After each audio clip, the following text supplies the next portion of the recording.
Hello, friends. Welcome to a new episode of the Mind Maverick by Rostan Bosco. Today, I would like to ask you two questions. The first one is: have you ever heard of a consciousness, or what we call ghosts, killing anybody, or have you seen it happen, or has it ever been recorded on camera? My second question is: who tells lies, cheats, and even kills for greed? Please answer my questions in the comment section. And if you know of any such happenings, please let the other listeners know about these incidents in the comment section. Now, today, before I begin the chapter, the first chapter, which was dictated by Seth to Jane Roberts, I would like to tell you that if you haven't listened to my previous video, please go and get the introduction to this Seth Speaks material in my previous video. Now, let us begin without much ado.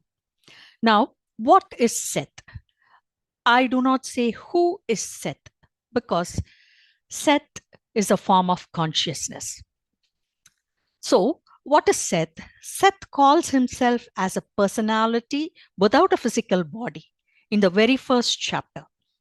And he expresses his fondness for Jane Roberts and affirms that she has previously reincarnated as a man and as a woman multiple times. So he brings the concept of reincarnation in the very first chapter.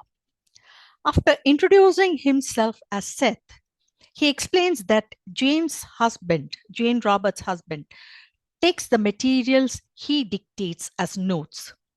He explains that consciousness creates forms. This is very interesting, my dear friends. Forms do not create consciousness, but it is consciousness which creates forms. And it is not the other way around. This is a very deep subject to ponder. He emphasizes that we are so caught up with everyday matters that we are not aware of our higher selves. We think that we are only this physical body, but and apart from our soul, only a part of our soul is present in this physical body. And that is what near-death experiencers say. When they leave the body, they feel they become magnified. And when they come back to their physical bodies, they find it very difficult to restrict themselves into this small, frail physical body. So this has been confirmed by Seth. He says that we are not aware of our higher selves.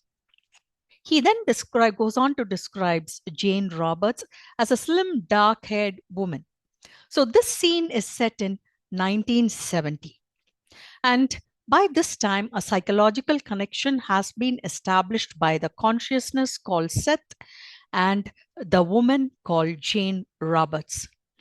He tells the reader that if they think that he is a delusion, then they are more of delusions than him. I would like to explain this because we are so attached to our physical selves and we think that we are only this physical self that we do not know the greater entity that is within us. I have spoken many times that the kingdom of God is within you, and that I refer to the higher self or even the Paramatma, which I have mentioned in my previous video.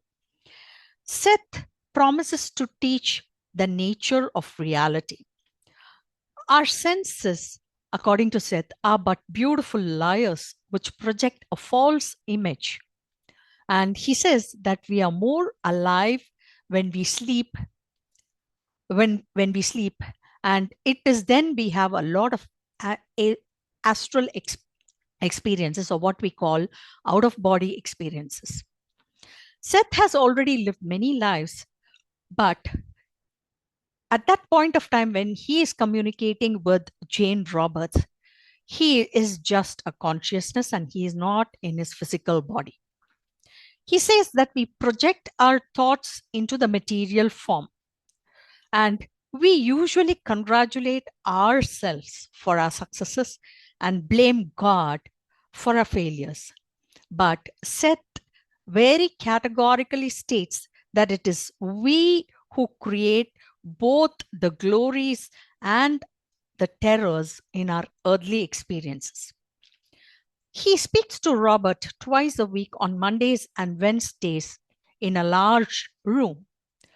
The room is well lit, and he can look outside through Jane's eyes, and he finds the outside atmosphere pleasing to his eyes. He also speaks adorably of Willie the cat and says that the cat knows him, and the cat has also made his awareness of Seth known to him. So, consciousness is the means of perceiving various dimensions of reality, according to Seth.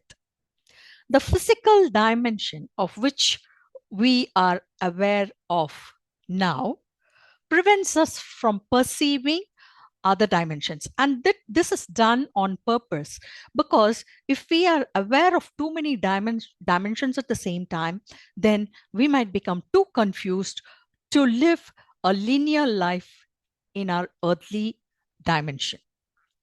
We do not tend to focus on one part of the body while ignoring the other parts, in the sense that we do not only focus on our hands and not pay attention to our legs. But Seth says that we tend to focus only on the egotistical part of our body instead of our higher selves. Our consciousness is not a matter of accident, according to Seth. We form every minute part of our bodies in great detail. This has been planned in great detail. And this is what has been reiterated by a lot of near death experiencers. I think they will agree with me. So everything has been planned, especially the parents we are born to, and also our physical experience, our physical appearance, and the place. Everything has been selected with great care and with a specific purpose. The seemingly unconscious portion in our physical bodies, which is the higher self, is much more powerful than the conscious portion that watches TV or cooks a meal. This is really the truth of who we are. We ignore our consciousness because of our focus on the inner ego. Consciousness knows all our past lives, and it gives us all the information that we need. It is clairvoyant and telepathic and gives us all the inner perceptions we need at any given point of time, which we might call intuition.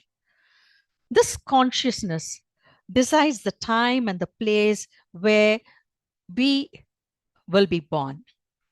He asserts that he looks at the physical aspect from a point of view which is different from our own. I will explain this a little bit to you. Since Seth is only a consciousness, he is apart from the limitations of the physical point of view. And so he has a much wider view of our physical self. Our own self is only a small fragment of our entire identity. So I found this material by Seth Speaks very interesting, my dear friends. It seems to explain a lot of questions which we have about our physical lives, especially the points about reincarnation and what happens to us and why we come back, and the learning and the purpose and the way we choose our lives, and how we live it. Everything has been explained in a very detailed manner, and this is the first chapter that I have been discussing with you. So as we proceed, we will be looking into more of Seth Speaks, and what the consciousness called Seth has to tell us. And this consciousness is not only a male or a female. You don't need to look at it as a male or a female, because Seth himself says at a point of time that he is neither of the two. He is pure consciousness. From a human perception, we cannot understand. We are accustomed to looking at only the two categories of genders, but Again, Seth is pure consciousness and a much higher self. So we need, this is only for the sake of convenience that we have, he calls himself by this name. And thank you for listening to me.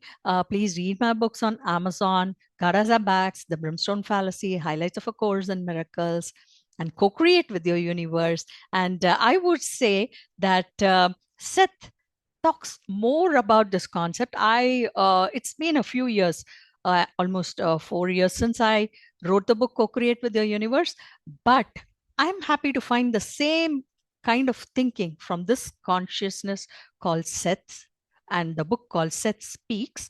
So, and subscribe to me on YouTube, and please comment your own ideas and opinions and any questions that you might have regarding this topic. Thank you for listening to me, my friends. And this is Rosalind Bosco, the Mind Maverick, signing off. Please share my material for others who might benefit from this. Thank you.